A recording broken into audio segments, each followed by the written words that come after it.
Hello everyone, today we talk about medieval mental frames, or better, the impossibility, fundamentally, to understand really what medieval thought was about, not just the medieval one, but more in general the one of the past times, but even of present times, and even of someone else, right? And that's a problem we confrontate with every day, which is, however, extremely important for any human activity in the first place, but it's been subject of studying, at least from those people who tried to, to pose, not just in terms of mental aspects, but properly, just in a periodizing fashion, the limits, in fact, the frame or the boundaries of what can be considered something was at least in common to the old Middle Ages. And this is a question that we have seen,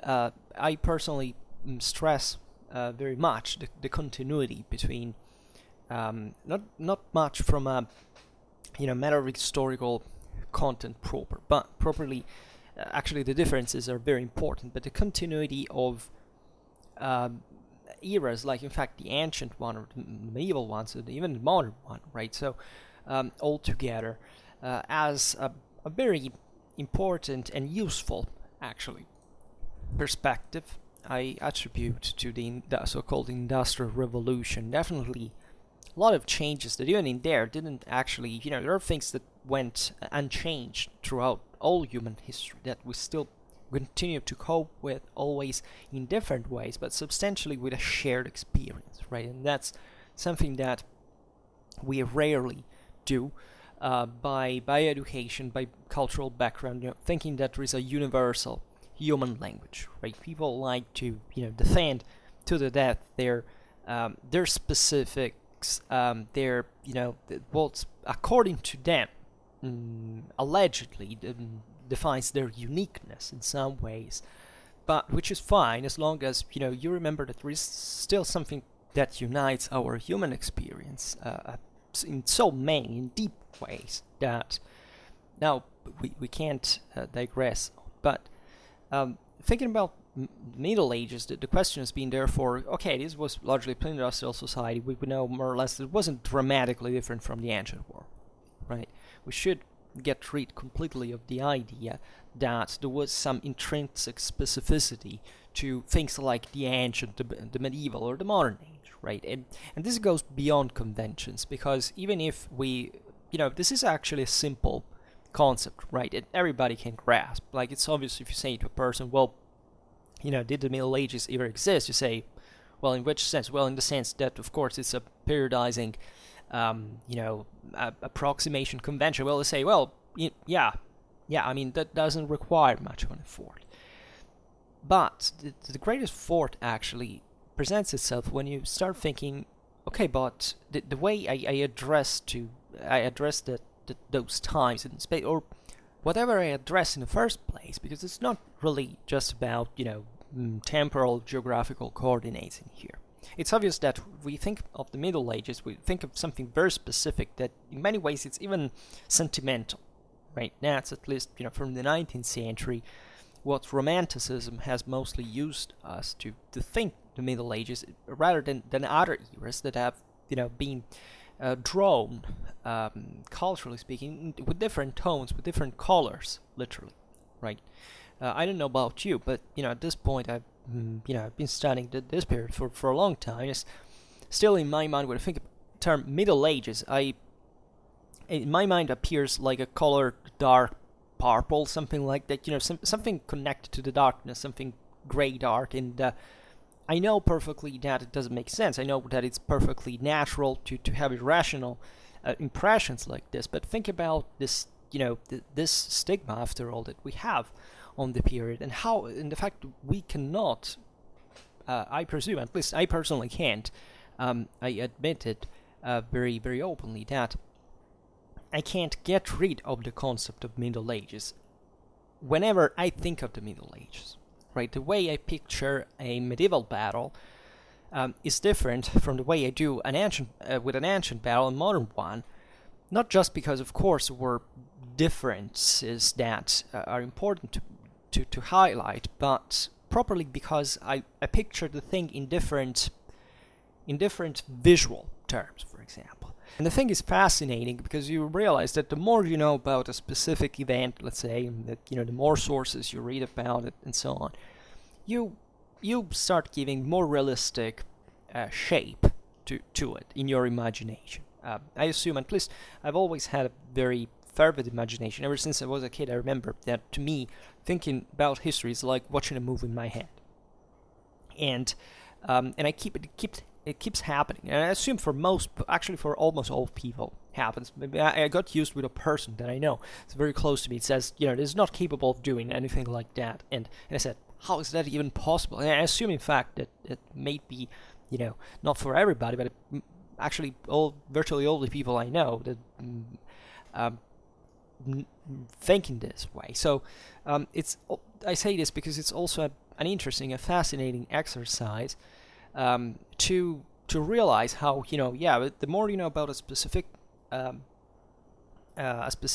topic, a specific event, or whatever, you are able to give a more realistic, informed picture of it. But even if you're an expert about that topic, even so, you understand the deep implications of that historical event, whatever. You when you come back, when you look at on the broader scale, you think once again about the Middle Ages that contained this event. You still go back to that thing, or even thinking of that big M, right, of the starting word of the Middle Ages.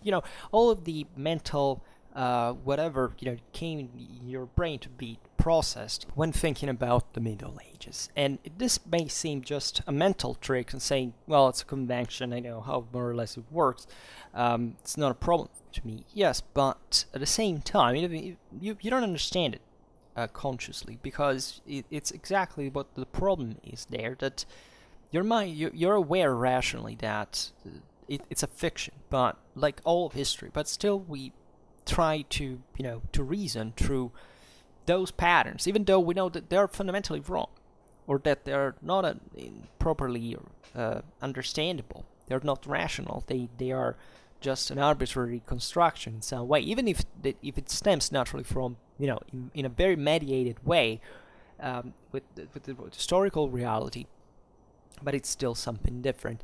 On this we could make other videos, and actually I made a video that the title, which I don't remember, wait a second, maybe I can find, that is the represented Middle Ages, I think, something like that, which we discuss the thing, especially in art, right? If there is, for example, I hate pre-Raphaelite painting.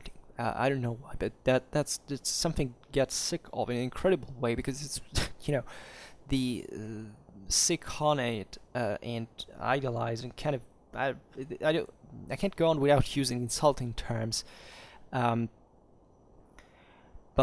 I think the title here is whatever, I can't find it, but it's still about the difference, of course, how we have pictured the Middle Ages in terms of properly of the ideal of it that could make the subject for many other videos. Today we try to think, having assumed to have gotten rid, rationally speaking, of course, how the definition of Middle Ages is purely conventional in any way, to try to find out whether and this is just the attempt of making the attempt, right, of thinking that there is in common something in common to the whole Middle Ages after all, right? And I think I made a video, even one of the very early ones, in which it was taken from a manual, and that listed, certain aspects that the Middle Ages had in common, says, this is what, after all, more or less, it could be shared also with other eras, but here was Middle Ages do, and I commented every point. That could be interesting maybe to do on another occasion again. But it's definitely a trick. Like, it's very difficult, because naturally we can't talk of just that enormous space, whatever you want to take into consideration. In Schwerpunkt, we speak mostly of not just even of the Eurasian Middle Ages, properly, or the Mediterranean, just but properly, and mostly Western Europe, right? And for reasons that are in fact a bit too, reductive when realizing the necessity of having a broader picture, but that are equally important, I suspect, for that part of the world that stemmed from Western Europe today and has such an important role in from a political, educational, etc., culturally, broadly speaking, importance for the rest of the world, for the potential that it has. So that maybe talking more specifically about certain areas and times can be productive for making a greater impact at certain levels in our own world. Naturally, it's very it's not very humble for me even to reason in these terms, because I doubt that Schwerpunkt will impact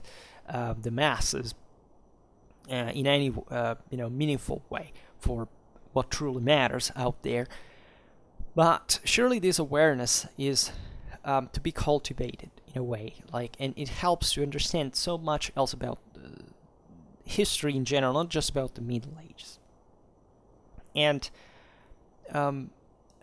we can think maybe that the mentality of medieval people, their mental frame, ways actually thinking, their ideas and ideals, right, or whatever you want to call them, can constitute complexively something different like that from the ones of the ancient or modern eras, right, and that therefore can be isolated in the long chain of centuries that are also another big approximate convention, as a matter of fact.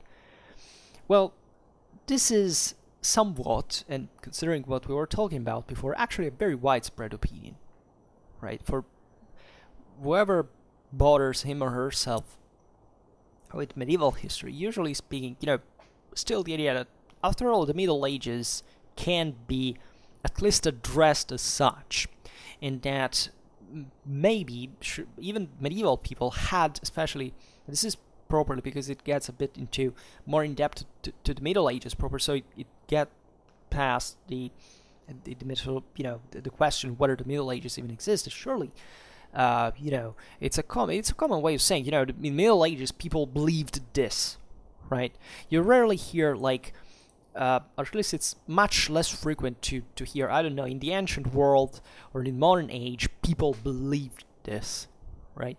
It's mostly about the Middle Ages. It's this sort of kind of slightly obscure, morbid, clumsy, irrational / emotional, or grotesque or bloody view of the Middle Ages, for which, look at how weird the Middle Ages were, as if the ancient world was, after all, so normal instead for modern standards. This is an historiographical, so it was closer to us, right? This is an historiographical stigma, and one of the greatest mistakes that are continuously done at the damage of the Middle Ages, that I think on Schwerpunkt we are trying at least to address in more realistic terms, if anything from a historical point of view, and observe, and who gets sacrificed usually in the process is probably what the Middle Ages actually brought for the history of our own civilization,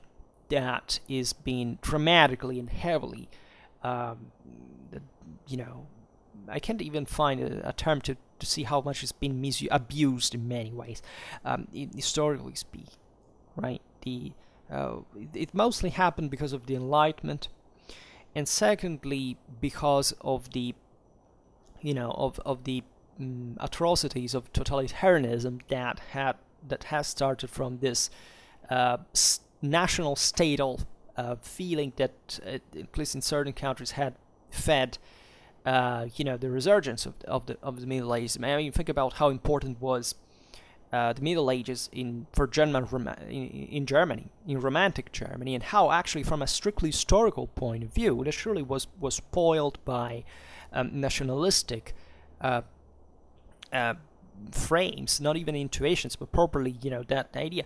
How was the recovery of medieval studies for the sake of properly medieval, of historical science, right? The medieval, the 19th century Germany is properly, the cradle of some of the greatest, for example, a revival of a scientific studying of medieval military history, medieval warfare that fundamentally stemmed from many thinkers of those times, and from which we can say that the rationale that we acquire today, for example, for studying medieval military history, stems from those roots, from that passion actually for that color of the Middle Ages. This can be extended many other levels, but generally speaking, there's been this constantly progressist, I would say, not even progressive, progressist, laicystic, not even secular, and yet still heavily statalistic prejudice, and I would go as far as saying bigotry, because it has much of these attitudes have much of a dogmatic attitude in many ways against the picture of the Middle Ages. We all know this. This is things we study at university on a regular basis. We know how fundamentally the rationalistic, purely mostly sometimes Marxistic, purely socio-economical, positivistic, numerical, quantitative approach, right, to the Middle Ages, for example, has failed in many ways. How the presumption that there was, after all, a moment of reason and of progress and of amazing civilization achievements in the ancient era and then eventually in the Middle Ages was nothing, is probably one of the most ridiculous ideas that today probably, I think, you can't even pass a basic exam of medieval history the first year of university, and rightfully so, because it's something that is not only doesn't make sense as a concept, as we've seen, but it's properly false and wrong, completely false and wrong from a strictly and purely historical point of view. And I think we have talked about this once again a lot, so I won't be repeating myself all the time now.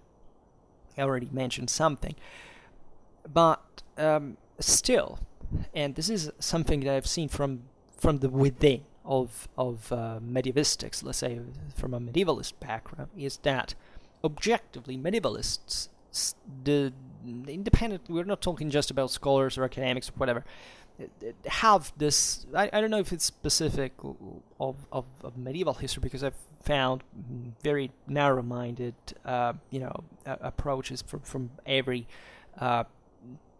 type of historical study based on an era, right? But I've seen this kind of idea of an identity of the Middle Ages, something, I'm a medievalist, therefore I'm intrinsically someone different, for example, and I must, even from a stupid banal thing, I have to participate to just what historically speaking is medieval, or that concerns that, or proving that I look at the rest of history through jokes, or other think about memes or this idiocies here that show to the rest of the world that I am a medievalist. I am a medievalist, and I don't like to be considered a medievalist. I wouldn't like to be considered nor a modernist or a contemporaneist or an antiquist, whatever you want to call it. I barely like to consider myself a historian, if not from a philosophical point of view. If anything, I would like to be considered as a military historian, because at least that's what I properly specialized in over time, and that I also would like to be much better at, frankly. But I absolutely don't like the idea that is taking place, also it's taking root actually at this point among in popular culture, about how we portray the idea of, what do you like, what type of person are you one of those that is medieval stuff, because you can easily understand from people's historical culture what their political background really is, right? And here I will not descend in the details, because I don't want to cause more malaise than the necessary when talking about this stuff, but at some point we could also start doing that. There is a lot about every single historical comment that tells about the political background of the person that says that. It's about the phraseologies, it's about the themes, it's about the even the same words, right? And I personally don't like any form of ism that makes people believe that after all they are defined, for example, just by what they momentarily know or do, and that they can't be open to anything else. First of all, because we know perfectly well from a scientific point of view that a person's mind is extremely malleable throughout one's person's existence, chiefly when you're younger. But still, the end of history illusion proved us that the way we underestimate our potential changes is dramatic, right? A potential capability of change. From the other side, I think it's kind of depressing and somewhat diminishing for an intellect to remain stuck to one thing and one thing only, right? But for example, this idea that there is a medieval thinking, right, and that this is something so widespread among not just among people that study or write about medieval history, but even among students or people of culture broadly meant, even among some scholars, consciously or not. So we think there is, generally speaking, a type of medieval mindset, right? We could digress here on specific studies and criticism mostly made on these studies that, for example, there's a beautiful discourse in this regard in French historiography, because that France has, of course, medieval history in France is extremely important, right? Even in a Freudian sense, even think about the French Revolution, what it actually meant, and yet what France had been in medieval times. The core is naturally the 13th century, is the great myth of universalism that has been somewhat projected in this regard. French historiography is beautiful in many ways. French historians they have a very specific type of education and culture, and they write in some possibly most beautiful things I've ever read. Medieval history were by French authors, and they however projected at some levels, not everybody of course, they're conscious about it today, but about spreading the concept of universalism and this greater order that we try to make. We often use, I also use sometimes, probably exceeding in this regard, to frame that specific, especially the Kingdom of France, and think about the Gothic cathedrals. What essentially constituted that true symbol of universalism in scholastic, in the French model, exported from feudalism, exported also in the rest of Europe, and even to the peasantry, for example, about which renowningly we know basically nothing about. We don't have their voices. We don't know what these people thought like. We can try to reconstruct the environment in which they lived, but of course what they did were fortunately well documented in Europe, broadly speaking. There's been a very intense study, but there is a limit, and largely speaking, we don't know what the heck could a French medieval peasant by the 13th century, or even a 7th century Anglo-Saxon peasant, for that matter, and sometimes even in more recent, more advanced eras, right? Could it really think, right? We know, by the way, it was a brutal war, right? We know, generally speaking, from pre-industrial times, in countries like, say, England, etc., there are interesting studies at that point documented of peasant society being one of the most atrociously violent, abusive, and miserable that you can ever imagine, right? So the myth of the good, the subject that was, imposed by the evil guys at the top, right? That weren't any better for sure, but that's simply also another very cautious dichotomy to draw, because nobody has ever been good. No doubt that episodes like the French Revolution, as bloody as as destructive mostly as they could be in many ways, they stemmed from a history of centuries and centuries of oppression, right? I'm not a fan of the French Revolution. Actually, I don't like it at all. But I understand, like most historical events, that I don't. It's not that I have to like it or not like it, but I have to understand when it happened, right? If you applicate ideologism towards that, just because you are maybe more like, for political reasons, we understand what it means here. You largely give up the opportunity, the privilege of making history. That is to say, to properly try to understand what happened, right? And it's very common if people would understand things to dismiss them in a short while. And of course, especially when there is an actual evidence about that, especially on a very large scale, that's really not a very, at least don't judge, right? That's the attitude, generally speaking, we should have for a healthy dialogue. So surely, and not to banalize the thing, but of course, romances, tales set, novels set in the Middle Ages, movies, television, magazines, and so on, are the major responsibles of this spread of the idea of a certain idea of the Middle Ages among the masses, right? This happened where most people in the West started to properly go to school, to have a car on their own, mostly during the booming years that produced a vision that still has spread in ways that are difficult to control, because before people simply didn't have much of an education. Medieval professors were closing their universities. The problem, at least from that point, didn't arise, right? We should never underestimate the impact of the media in these regards. But that went so far and wide that objectively even today's generations that approach professionally medieval studies are influenced by those pictures. Not that this didn't happen before, of course.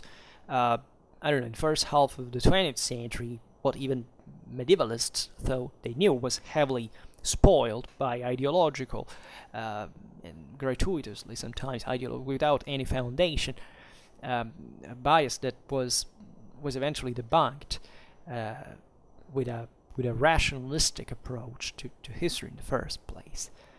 But the idea that in fact ideals and mentalities of the medieval era are considered for some reason so far away from ours is of course a serious problem that influenced even specialistic studies in some times and the way we frame certain concepts.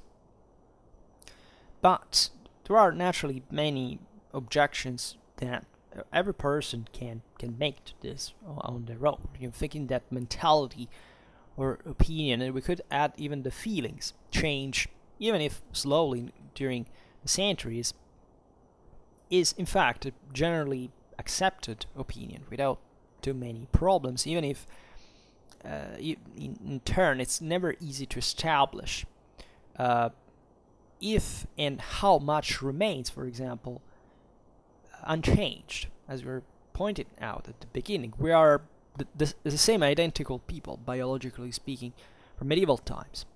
Humans haven't changed, right? By the slightest in that regard. We are identical. Our genes are completely the same. So such conventions about the fact that things change slowly after all, and that people's minds were kind of similar to one another for this very reason, that there wasn't something very dynamic about that after all, already at the time people were somewhat thinking the same things, is actually a superficial thinking from many points of view. And yet they are further complicated, and not just slightly, if we try to reflect on what and how much during the long Middle Ages remained unchanged, or almost unchanged, and on what instead changed. It doesn't matter whether a few or a lot, right? So we can look at both perspectives and saying, okay, well, yeah, I agree that maybe we can't generalize, but when we come to the historical moment, when we have to write the story, then how can we deal with this, and how can we measure the thing in the first place? What is that was lost, and what is that instead was born? Right? What is that died? What is that flourished in that era? Right? And we often, myself included, actually, often speak of saying, this is the moment in which a certain process, at least intensified. I usually put it in those terms, never saying it began from there, right? But surely it's evident that certain, for example, cultural influences are, at least becoming prevalent only from a certain moment onwards. Think about all the Christian moral system, just for how, if anything, just for being a monotheism compared to paganism, how much can it change? But even in there, what was exactly medieval Christianity, right? Because it's, we fortunately know, if anything, because Christianity was a literate culture, but at the same time, we know that it was declined in so many different ways, also accepting actually compromises with previous beliefs. And, it's not that something that stopped in the Middle Ages at some point, right? These are things that still happen today, right? How many people believe in astrology today, right? And that's something that went through since the ancient world to now, right? You can't say that. Actually, you would be surprised with how many people believe in astrology even today, and how by just, for example, living in a country that is, fully secularized and modernized, you could say, well, maybe it's not that many, but just try to go not very far away from your home and start seeing, in the same country, even, in certain more isolated areas, less developed areas, you see how frequent certain matters are still, and realize how much human mind is flexible in this regard. So you can imagine, just taking the temporal factor, 1,000 years, how many different thoughts existed in this regard. And speaking of Christianization, so I made the example of Christianity because that is kind of obvious, right, as the major, the Middle Ages were the millennium of Christianization, largely for at least most of Europe. But some aspects, either wholly or, just in part, are actually not obvious, right? For example, we think usually that the gradual Christianization of the peoples of Europe induced more or less slowly deep changes in the way of confronting death, for example, and the value of earthly life in relation to the one of afterlife, right? Or that, for example, the Islamic influence in those areas of Europe that were conquered would have, brought to a different morality in those regions compared to the Christian one, right? Different relations among men, or among, for example, men and women, or attitudes that are not identical in front of war, right? To trade or the alimentary consumption. Think about wine or pork meat, right? For example, Islam was somewhat compromising actually with alcohol, with pig meat, and so on. But we have photographed the idea that even in there, I don't know, someone who lived in the Emirate of Cordoba was maybe someone different, or just pictured as, because even in here there are ideological ways in how the thing is interpreted. Either the Emirate of Cordoba was the paradise on earth, or it was either an obscurantistic and oppressive, terrible thing. We have to be honest about realizing even what a state, I don't know, in the 9th century could be, right? In those areas with such an enormous area like the Iberian, that encompassed almost the entire Iberian Peninsula. What were the local traditions? How could a state like that work in the first place? Or how can a medieval state work in the first place? Without the complacency, the cooperation, and the acceptance of the local communities that are the ones that eventually, continue doing largely what they have always done, and that the aristocracies are needed for whichever ruler are to rule. There are grotesque pictures of how dominations, historically speaking, are. This is all idiocies from the 19th century nation state, like thinking that, a country that conquers another, people conquers another, is, read like either a nation state that colonizes another and oppresses it, right? History is not the 19th century, right? And very often, not even the 19th century is the 19th century, right? And especially in the Middle Ages, and this is something very difficult to understand. Actually, I rarely point it out, but I realized, to me at least, as I had to study this stuff at university, the idea of, for example, the existence of law without a state. This is something that is very difficult for a person born and raised in today's world that is essentially still the nation state to even to conceive, and it's very difficult for some to even change the paradigm and saying, but I've been asked, but how could there be law without a state, or I've found people who thought. I remember she was a contemporary. She told me that I think the Middle Ages are the weakest period in history. She was very much into national state, usually because, now I can't explain the reason, but what's a weak period in history exactly? What does it mean exactly that the Middle Ages are weak? Are you referring to the state?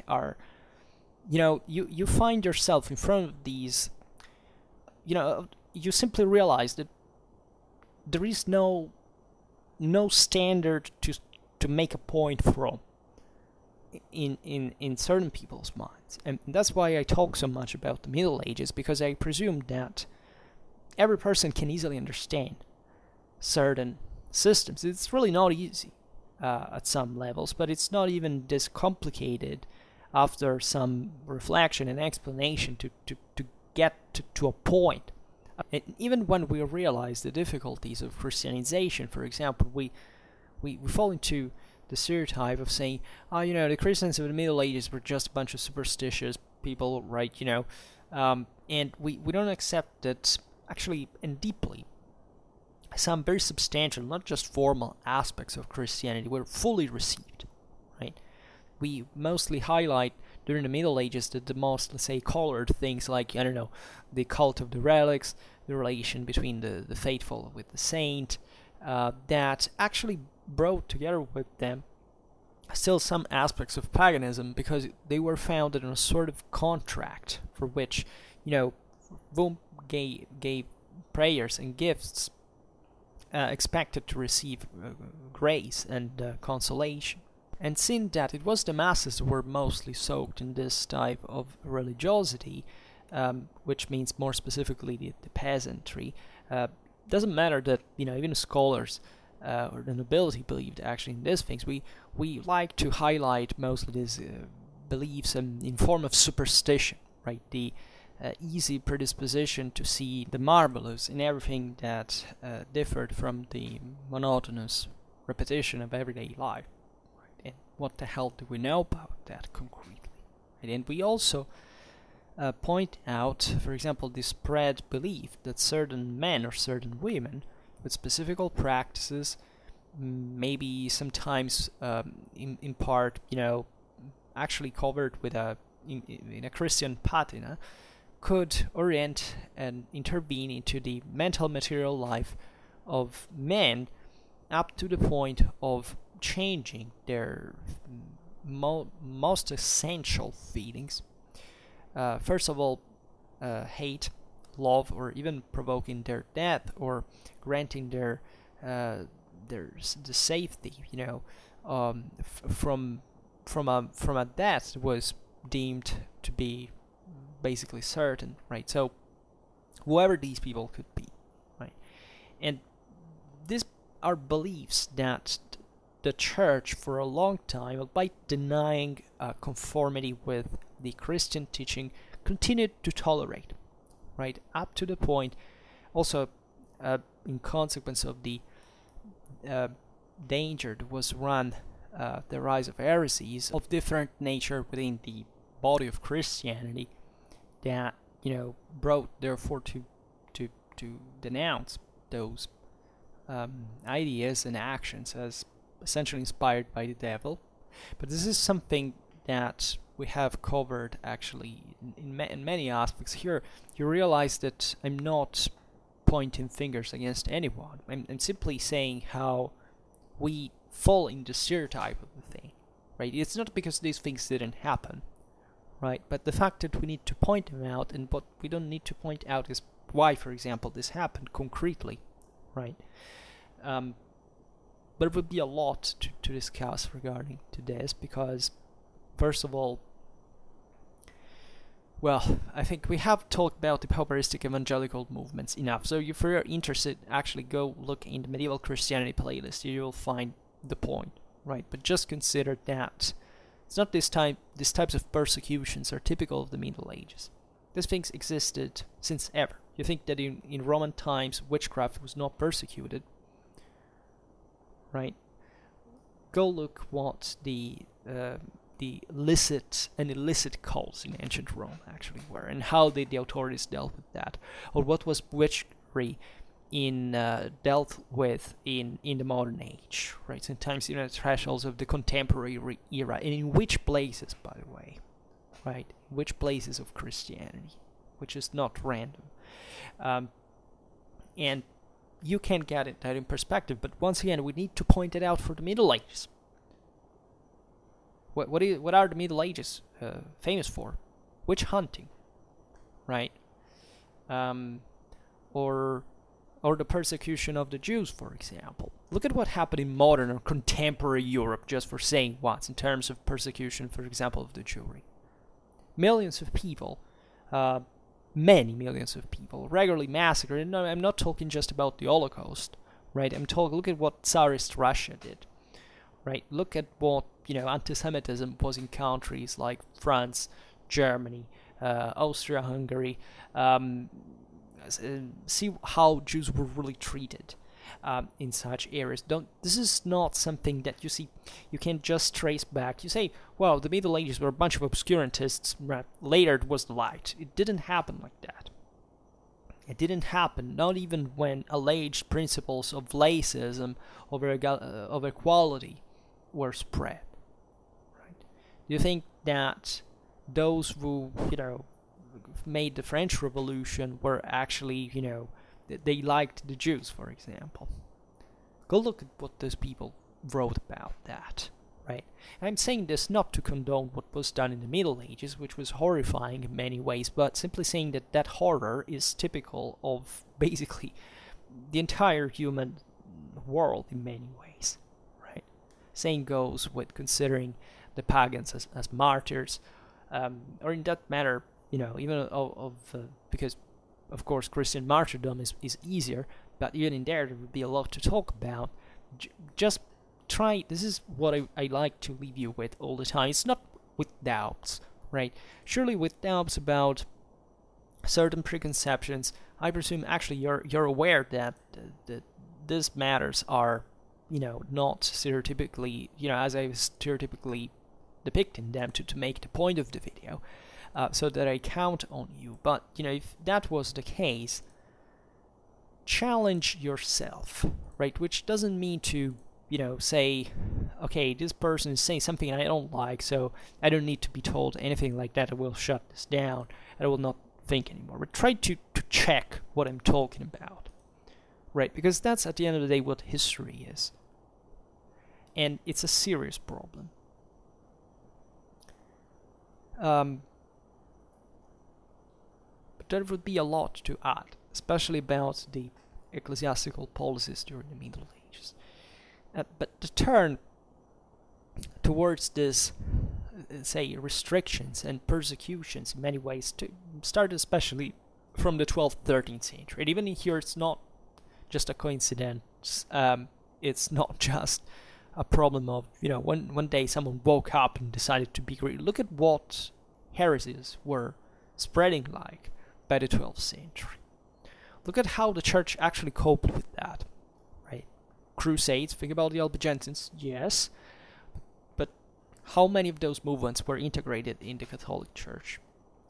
Right? And what was the dialogue? What was the mindset of these people? Never fall in the mistake of thinking that these were free thinkers. Don't buy in the Enlightenment stuff. These people were as obscurantistic and as often actually way less tolerant and way more violent and way more unjust than the elites were.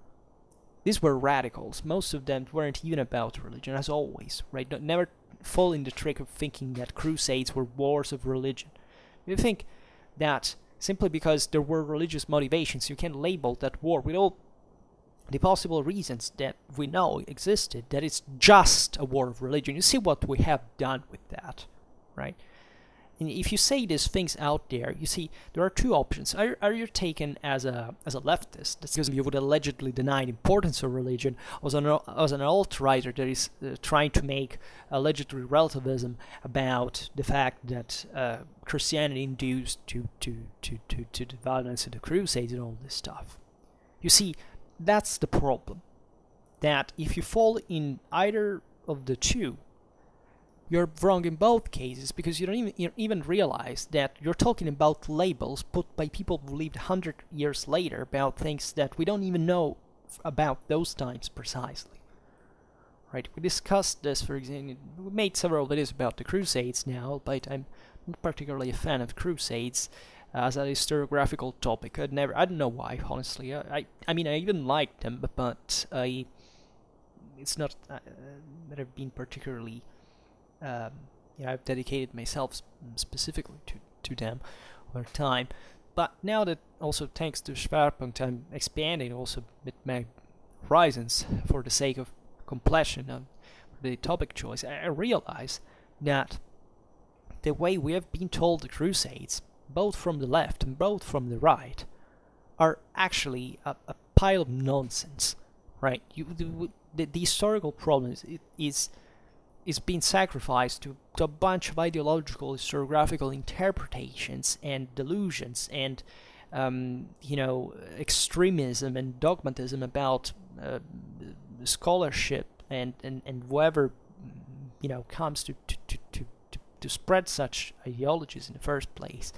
That is utterly embarrassing, right? And it doesn't take much to, I would say, to unveil from the historiographical patina of cloth of what is the history under, right? Because we think about the Crusades are actually a very good example, because you see there have been many wars that had religious motivation, including essentially the fact that every single war of the ancient and of medieval times at least, and this is true also for most of the modern era, were always religiously legitimized. And it starts always. There wasn't a single way to make war without it. The whole political legitimization of authority was based on a religious principle. So you couldn't say, I make a war, but this is not really a war of religion, guys. It's just when I go there against the Muslims in the Near East that it becomes a war of religion. For reasons in these terms hasn't the slightest historical education. They don't know what they're talking about. But still, even it's funny because the Crusades are brought up sometimes, politically speaking, right? As if they were, something terrible compared to genocide, or to other things that actually, in fact, are much more serious and tied to much closely to usually to the ideologies from which such criticism starts from, both temporally and properly conceptually speaking. And yet we fall for that, because the average person doesn't have historical antibodies to realize that they're being filled their brain with garbage. And yet it will go on because it's become a pattern. It's become, someone told you, so you repeat that, right? And if that someone is your parents, for example, and you have, of course, a sentimental reason for believing them, or you simply heard it from everywhere you turned and you never questioned anything, it's obvious that it's going to be hard to correct the idea. But it's a much better one, because you see, it's not loaded in ideological hatred. It's just saying okay, we know that the history of humanity is actually an endless bloodbath, but the question is, why don't we study it first and then maybe coming up with some judgment? No, it's much easier to judge without knowing anything, right? And it seems banal and even too simple, because I wonder, I make this point, well, at this point, practically in almost every video, for in different ways, but and I start wondering if it's just even a simplistic way of criticizing the criticism. But it's when you meet those people, you start saying, that's it. They don't get it for this reason, right? And I don't know, maybe one day I will change idea. Maybe I was wrong all along, who knows? But it seems to me that it's even a matter of laziness. Want to be even more banal, people get tired to study. Let's be honest about it. How many people do actually, you can say read as if, you always had to be with a book in your hand. Most people who do that actually turn out to don't understand very much about what they read even in the first place. It's just like having a cigarette in their hand. How many people do actually study? Look, I mean, how many people do actually bother themselves just for, 20 minutes a day to try to find out something concretely, right? And not even challenging that they're, having an agenda of challenging their beliefs, but specifically of making the mental effort to study something. I think that's a very rare thing, right? But we cannot deny things like new repressive instruments, for example. The creation of the Inquisition, that was, by the way, one of the most guaranteed tribunals in the history. Surely for the world Middle Ages and far beyond throughout the early modern age, it was the only tribunal which were condemned just if you had an actual proof that, and it was an actual instruction of the process. People came up with, witnesses and proofs and whatever. Don't think that secular tribunals work like that. They didn't work like that at all, right? And if you count the victims of the Inquisition, normally, that there is no comparison between, just the whole Inquisition all over Europe and a single national, for example, royal tribunal. The amount of people were put to death on a regular basis. Right? You would say, well, but maybe the crime was different in that regard. Yes, it was different, but at that point you should, and it's not always so easy to. And don't think that the two things weren't intertwined, by the way, because if you start assaulting in a bishop's palace and you slaughter everybody and you steal a lot of stuff, yeah, you can be maybe inquired also for other aspects, let's say, but, don't think even in the pure ideology that there was something, more pure than the ideology was countering these individuals. Right, and the thing, believe me, is that's why I addressed you towards the Pauperistic-Evangelical history videos, because there we explain the thing and what Orthodoxy really was about in this regard. Right, there is this kind of, from this other side, it's mostly the liberal side of the aisle that says, free thought, there should be no dogma, should be, go against authority, go against, the majority, all this stuff. Yeah, I mean, we gotta admit societies need an extremistic fringe to put things in perspective and to make the orthodoxy, transforming for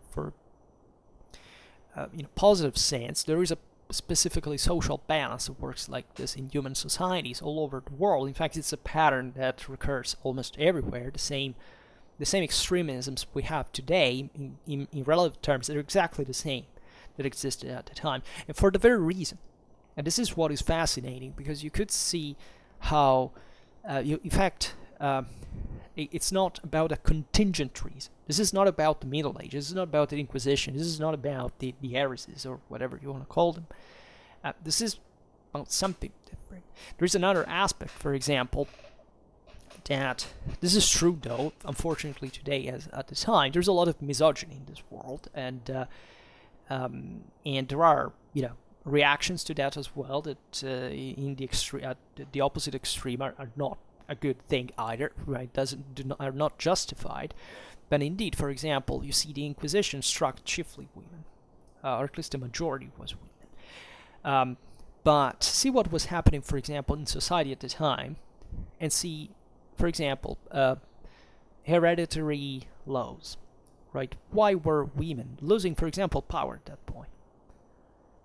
Even there, it's ugly, it's bad, right? But there is a specific reason about that. See what happened with the great guilds, in the great corporations. See what the deal was compared to, let's say, early medieval times in terms of succession, of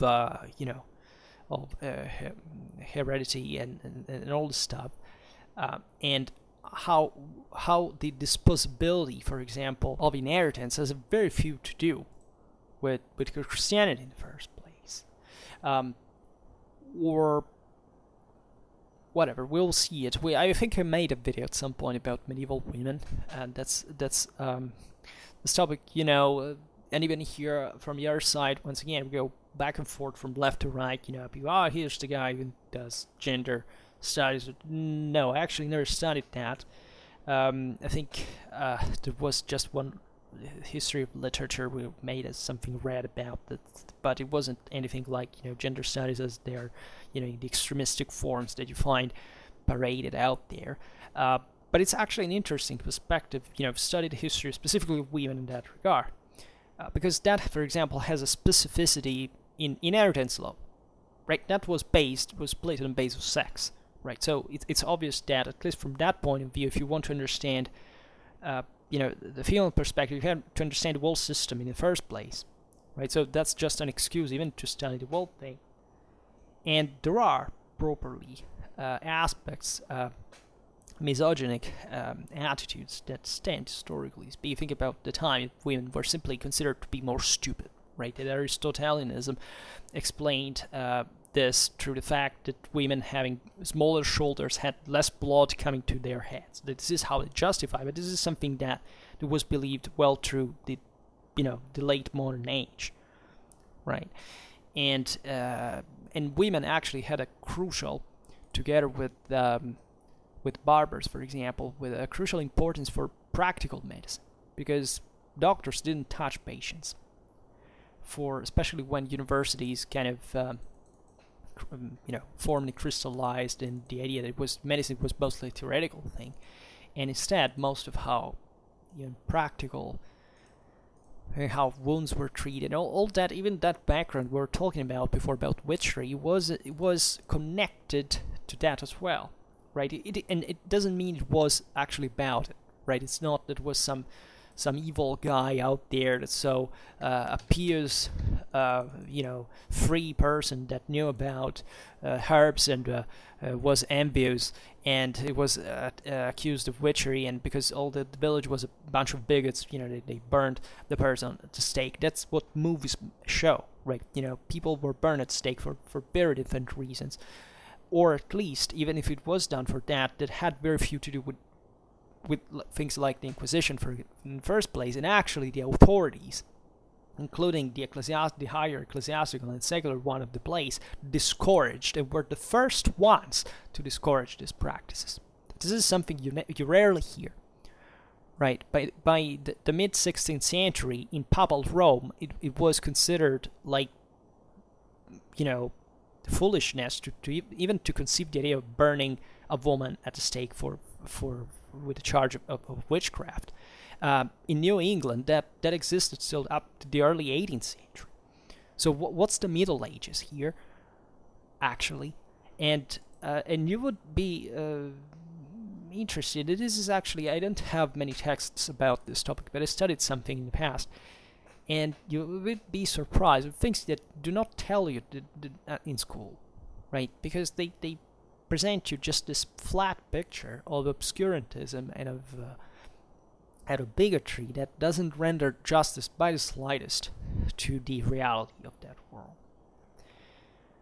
For what we know it, right? And the interesting thing that is often done is that, you tell about these aspects like witchcraft, but once again, as we were saying before, they don't tell you much about secular tribunals. They don't tell you much about the generalized violence and reasons and of this violence. They don't tell, in fact, it was, as a matter of fact, the elites. So those are terrible, evil elites that are so conservative and terrible, they all want to exploit all the others. They're such pure angels. They have done nothing else. They were just, misunderstood free thinkers of the 21st century projected in the Middle Ages, while the others were all bigots. No, it wasn't like that. Very often, actually, it was the other way around, because the few people who could learn and understand something about war were exactly the ones at the top, who were exactly the ones who were constantly under devastating political and social pressure, right? Wars, extreme realities that brought on their shoulders enormous burdens that they had to solve on their own, in societies that were usually not treasuring money but constantly reinvesting it, right? And for good, in this sense, giving food, shelter to a lot of people. We're talking about the church, we're talking about the monarchies, we're talking about the elites proper, right? This is another perspective that, for, once again, a liberal, in the very neutral sense of the word, reasons, politically speaking, that republicanism, democracy, they are fine as far as I'm concerned for our own times, but they're not patterns of interpretation you can use for explaining the Middle Ages, because they're completely anachronistic. And they're not anachronistic because people didn't know what was right and what was wrong. They were anachronistic because they didn't work for the good of the people at the time. Right? What do you think, for example, I'm involved actually exactly or tangentially actually in around this concept of, for example, the entrusting of power to a more centralized government to start happening toward later Middle Ages. Certain phenomena that are easily interpretable as, look at these terrible lords and princes that, centralized power, and, the middle classes lost in proportion power and so on. But we often forget it was the same middle classes that, in front of epidemics of wars, of devastations, of the most brutal scale, didn't have the means to survive and preferred to actually give their own share to more robust government to bring order, peace, right? This is what we often forget.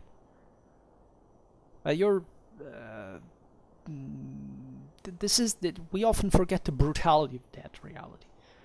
We often forget that even the most, that there was no. These are not positive times either to think, even to draw inspiration from. Many people also believe, from the other side, they were talking about negative stereotypes. Think about the positive ones that exist about the Middle Ages. The Middle Ages was this pure order in which everything was fine. People were pure and free, and there were true values of one time, right? Yes, the true values of one time. Once again, as we were saying before, we know what pre-industrial societies looked like, at least well enough to know what a nightmarish reality that was, right? And I'm not talking about, the external enemy. I'm talking about, once again, the abuses, the violences, the misery, the ignorance, the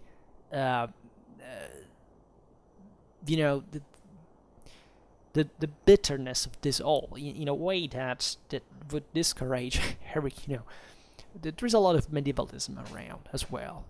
That is utterly disgusting. I must say, most medievalistically oriented people I know largely don't pose themselves these problems, because of course they do it just because they played some video game or watched, Lord of the Rings, and they liked the atmosphere of the picture. They don't know they're living in a fictional world that we invented basically not even 200 years ago. That has nothing to do with the Middle Ages, as far as we know them, right? And I'm a person that studies medieval warfare, so you could think this is what many people get also mistaken.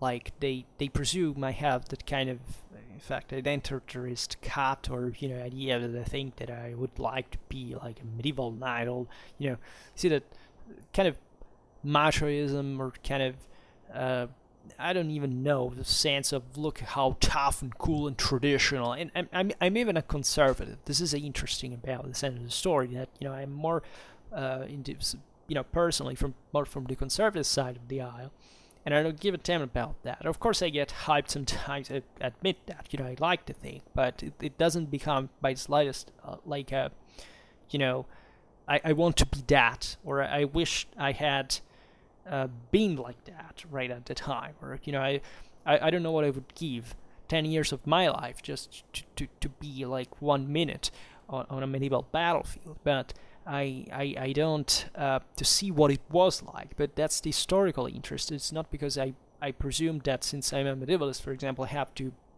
parade my competence about it in a kind of identitary fashion to see that I am the medievalist. I know about that thing that, in fact, I don't even believe it's of its existence. There was no Middle Ages. It's a myth. It's an illusion. It's a dream. It's fiction. It's true fiction because it was properly invented afterwards. There's never been such a thing like that.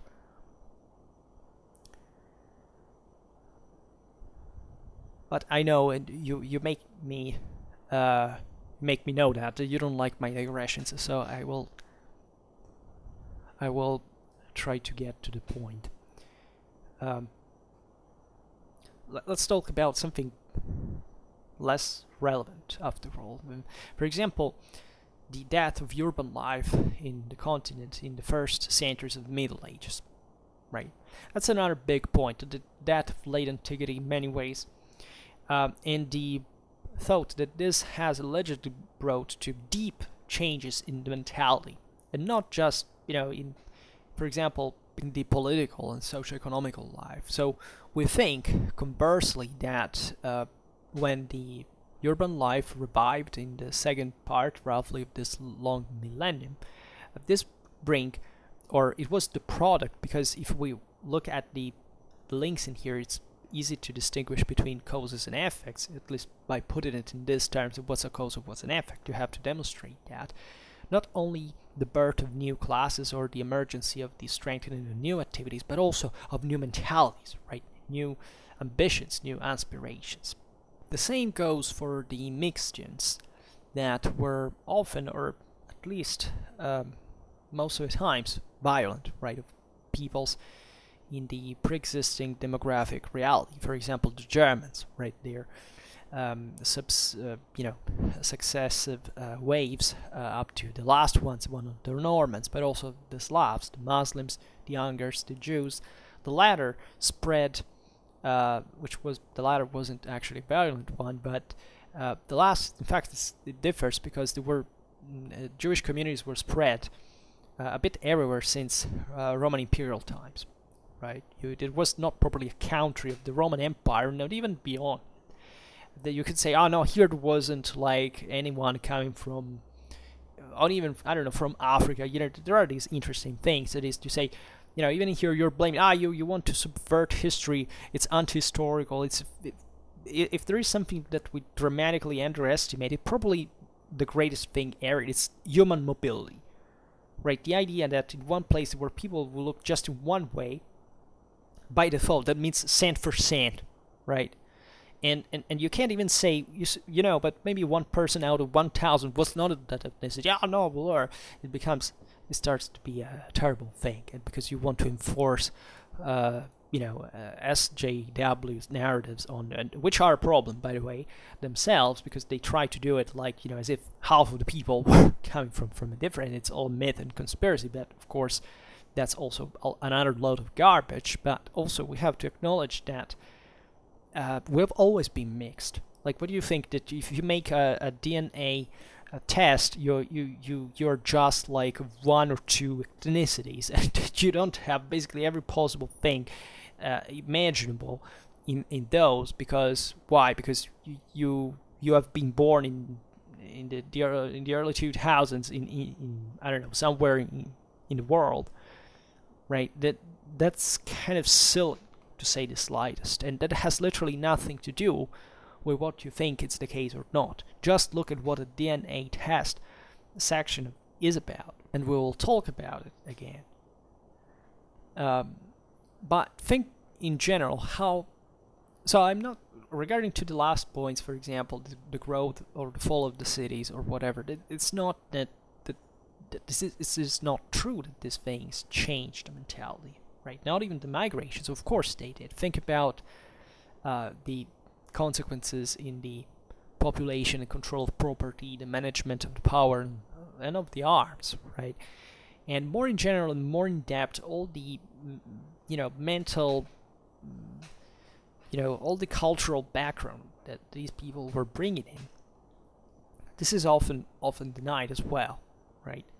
Identitarist policy doesn't matter, because now it's funny how both left and right are becoming racist, right? That identitary policy works for both of them, right? You're either only one way or only in the other, right? And that tells you how the moral putrefaction of these people is really about, but also probably their brain and cerebral putrefaction has become, and denying what makes civilizations the ones they are. That is, properly conflict in many ways, but this ability of hybridizing knowledge, know-how, capacities, right? And this is what we emerge from as a society.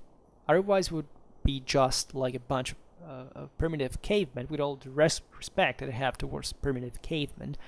But it's kind of ridiculous to think, for example, that a country has intrinsic culture that sometime popped out, and it's always been the same, and pouring out other stuff from within itself, and that the others did not exist. There's no country in the world that exists without other countries, right? Specifically speaking, you are no one in terms of your nationality if there are not other people out there, by definition, because your nationality exists exclusively to define something else from other people around. And for this same fact that this happens, it means that you did it because of other people, right? And no, that has nothing to do with what you think you can brand about your national stuff. Also, the accomplishments of your country are not your individual accomplishments. And I'm sorry to tell you that in order to be an intelligent person, you have to be really intelligent. That is, not to have, you belonging to a nationality and pretending that you're intelligent, because chances are that, as a general human being, you're actually not that intelligent in the first place, given the standards of schooling and education that we should have, at least in the West, right? So, this is valid for every single country in the world. So, no, you are no special for no reason, for wherever you come from, right? That's literally one of the least important things that define you. And if you need to think that that is the case, it's because you're probably personally a failure, right? This is how it has always been working. It has, let's say, evolutionary roots. We know that, primates behave and think and feel in certain ways because they need to, correspond to the to the primitive dynamics of their societies, but civilization once again exists because we took a step forward from that. And this is in general, in many ways, also the history of history, right? This synthesis, this commixtions of different ideas and ways of thinking. Right, you can't accomplish properly anything if you don't come up with something new.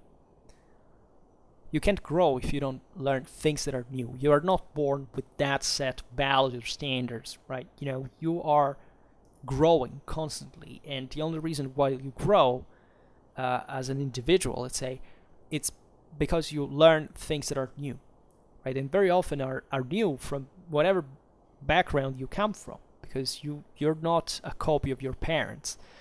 From a mental point of view, not even genetically, because not even homozygote twins are identical human beings, by the way. But the point is that, if seeing the Middle Ages as this static reality, it's definitely not healthy. It's silly, it's debunked historically speaking, it has nothing to do with the political orientation that you pretend to want to apply on it for making you feel better if you are in denial about it. And And it's funny, because if you are used to learn history, for example, you know that the beauty of it is always knowing something more. I will not even expand on the concept of cultural appropriation, which is the other next illusion of both left and right in today's times. It's pretty idiotic, even in the way it sounds. But once again, many people wondering why. Well, that's exactly the point, and that speaks for the measure of we don't even know the meaning of the words we use anymore. I have seen that. How the semantic is being shifted, how meanings are redesigned on the base, to the hell etymology, because languages, what are languages? Nothing. Of course, we speak without even knowing what we mean, right? That's the point. How many kids at school are taught about etymology? How many adults actually do investigate the origins, the linguistical origin of the words they use? It's kind of weird because I, as you hear dramatically, can't even speak a decent English, but I can assure you that I actually care very much about my words choice, and I just ramble in saying strange stuff, just speaking for hours like this. It happens, but have you ever thought that this is a serious moral question, that the words we use have an impact on others, right? And that of course we can't censor our words, which is dramatically stupid, but that also things we say have a real impact. That everything we say, for example, is violent. It is true, and it should be violent, right? Woe to people who say that you have to censor speech because according to that it's violent. It really depends, right? It really depends on the actual damage that it does, right? But it is fortunately violent, as humans are fortunately violent. If we weren't violent, we wouldn't have civilization, right? And this is not an hyperbole. It's actually how we know that human beings behave, right? But if there is no pressure, if there is no reaction, if there is no, even the simpler human, living form actually dies, succumbs, it has to react in a way to adapt or to cope with the thing or die, right? So the way our hormones are balanced, they're all based on on a conflictual dichotomy, and it's normal to be so, and we can't ignore that this has an effect in the way we behave and we speak and we try to make a point. Why do people get angry to listen probably to 3/4 of what I just said today? Because of the same reason. This proves how important topic choice, word choice actually are.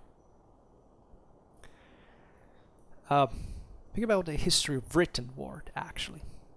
The historians of law, better than others, have identified, I would say, the changes that were brought by the new arrivals in the old Roman law in Europe, both for what concerns the condition of property and what to the condition of people proper. Right? That is properly the definition. We will expand soon further on medieval law on Schwerpunkt. So there's really not any other specific example we want to introduce now, but this is a video to express all the difficulties that we have listed, all the, not really the contradictions, but probably the complexity that presents just the question of, can we frame a medieval thought in itself? I mean, can we at least identify or take into consideration certain, let's say, relevant temporal boundaries for the themes that interest us? Certain spaces, of course, but speaking of communities, for what concerns their mentality and how they can be identified in this regard. Can we say, this guy belongs to this society, so his mentality must be about that? It's funny because I often do it when I talk about, especially certain typologies of fighters, of warriors, about ancient medieval warfare.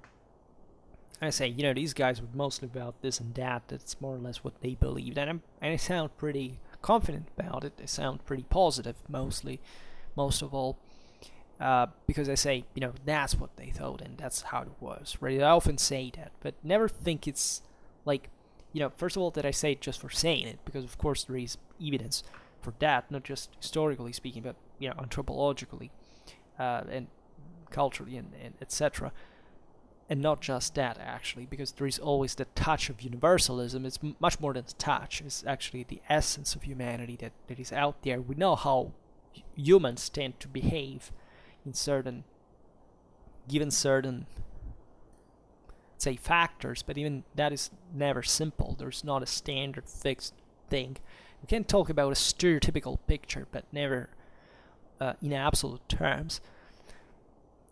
The best advice I can give you is never think that you are more intelligent than a person that lived 1,000 years ago. Right?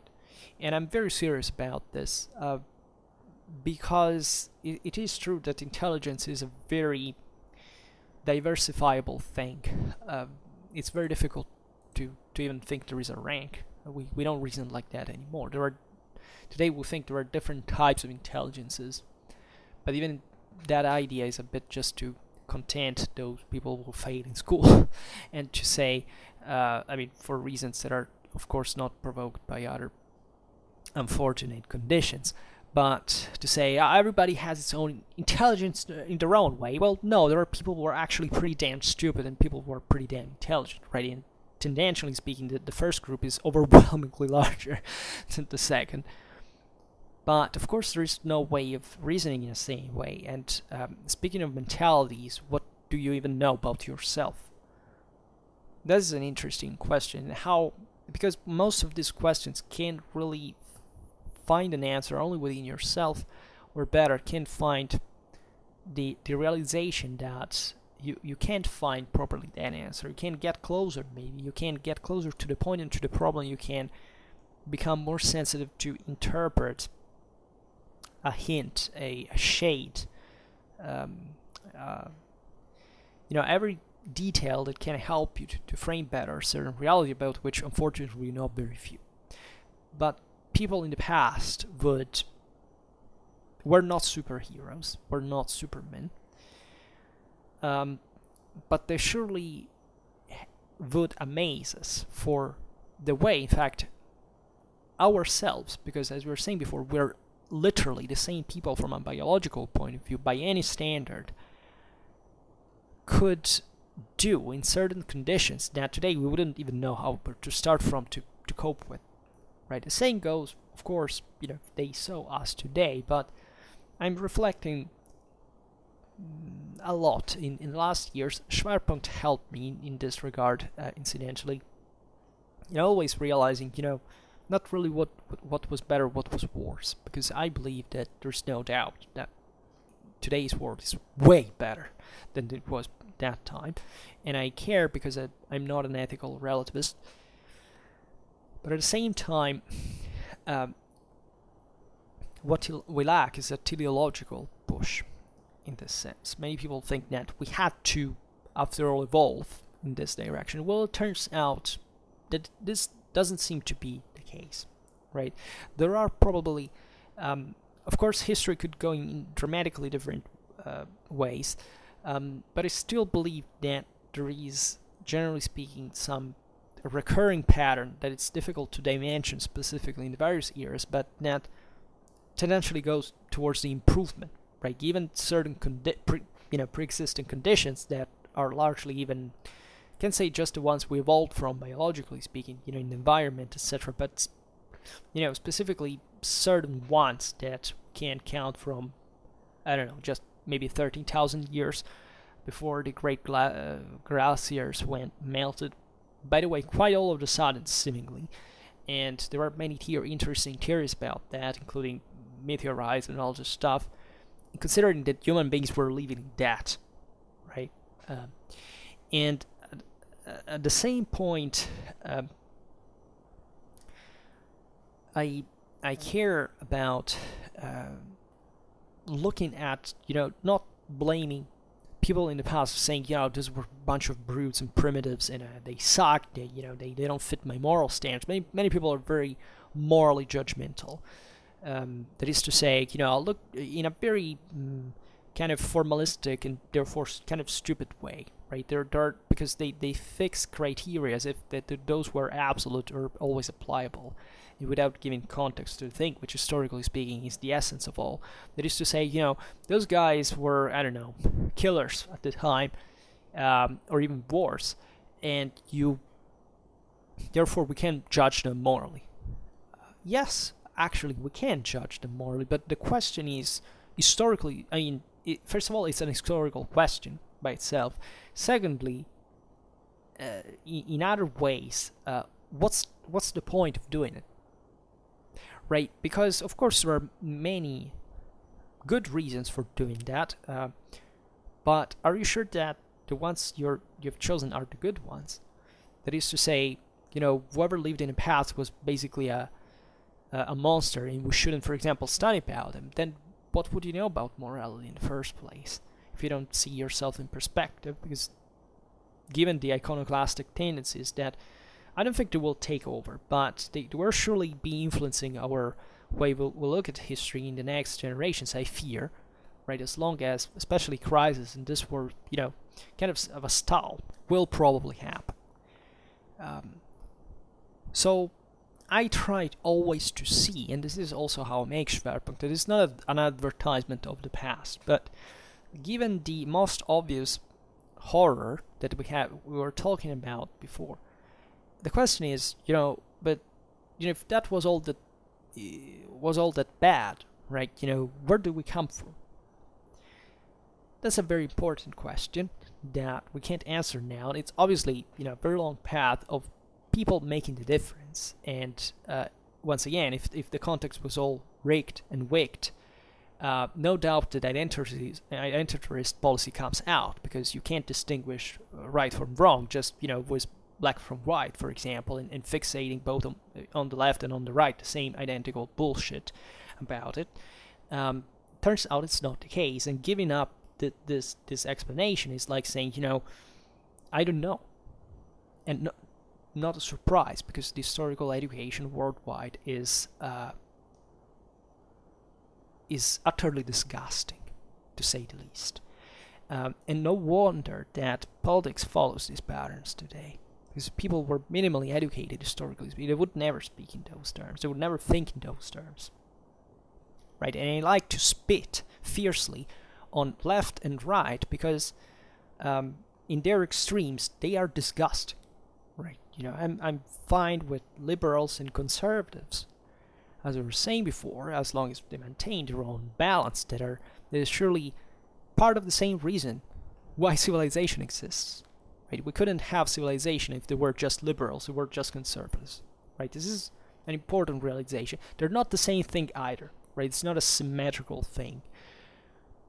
But we need that discourse. We need that clash. We need that conflict. We need the dialogue at the same time. But sure is that if we forget all what we know about our past, we lose all the knowledge that we can apply to do not better compared to them, but to properly frame the world we live in. Because that was history. Like, it's just a big exercise. It's not even about the people who actually lived at that time. Because let's be honest, do you actually care? Like, of course, maybe. If I think about my, 20th generation, when would that be? Like, something like 500 years ago. Yeah, I can feel sympathy for the person, but at the same time, if I met this person, I would say, what the hell? Like, doesn't look anything like me, or not even believes much, or like thinks like I do. But maybe there is something there, and that does, and that's starting from there, that you start to track the path of civilization. Because if you believe that what we do today is substantially better, we can agree that we have a decent morality compared to previous times, and there's room for improvement, and you can track this path. you can rightfully and proudly look at history as the history of civilization, as the path of civilization, and I personally believe in it. Once again, there's nothing deterministic about it. This is what makes it ever more amazing, right?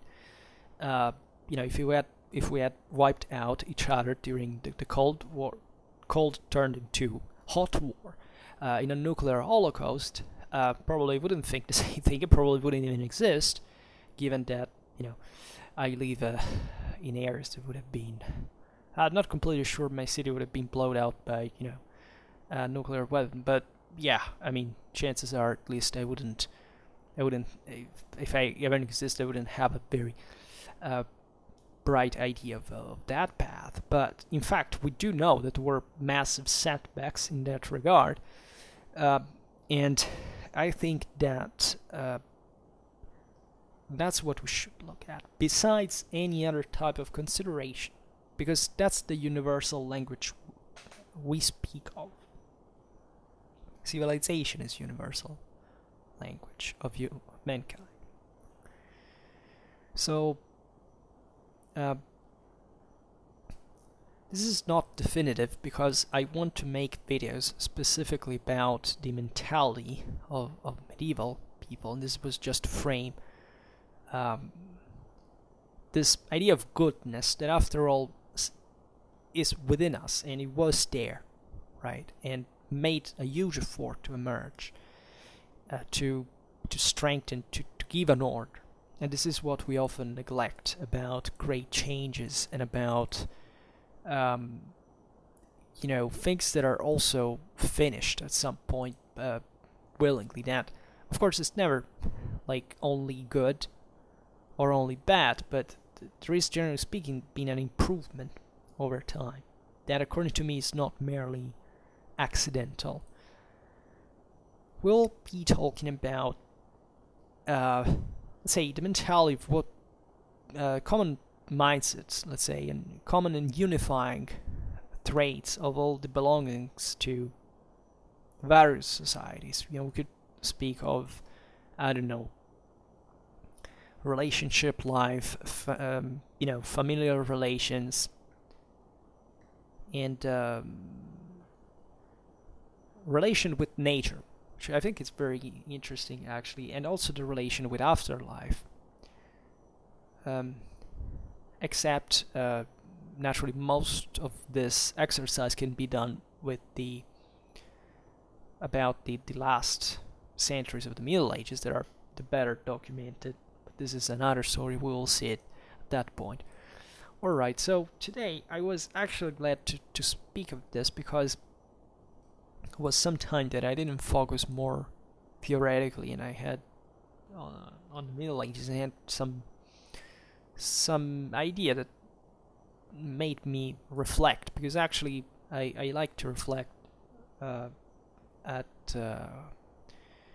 speaking, and that's also part of the reason why I make Schwerpunkt in the first place, and I hope it's not too boring for you in this regard. But I think it's very important not just to tell the story, and just to make actually a point of what we are doing in the first place and why we are doing it, right? But whatever. For now, we'll stop it here, and I hope that you enjoyed this video. If you did, please share it, otherwise leave a like or subscribe to my channel if you're interested in my upcoming contents. And for now, I thank you heartily for listening to me. I wish you a nice time, and see you next time. Bye.